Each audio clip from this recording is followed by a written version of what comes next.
Arestado ang dalawang drug suspect ng mga tauhan ng Station Drug Enforcement Unit ng Pasay City Police sa isang buy-bust operation bandang alas 9:30 ng gabi sa kahabaan ng Coldoro Street, Barangay 27, Zone 4 sa Pasay City. Kinilala ng Pasay Police ang mga suspect na sina alias Kuya, 54 na anyos at alias Adel, 49 na anyos, kapwa residente ng Pasay at nasa watchlist ng pulisya.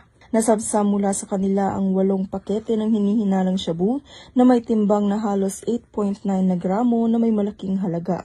Kasalukuyang dinala ang mga suspect sa Station Drug Enforcement Unit ng Pasay para sa kaukulang dokumentasyon at sasampahan din sila ng kasong paglabag sa RA 9165 o mas kilala bilang Comprehensive Dangerous Drugs Act of 2002. Mula dito sa Metro Manila, ako po ang inyong PNN correspondent, Police Corporal Abigail Rojas, alagad ng batas, tagataguyod ng Balitang Pulis.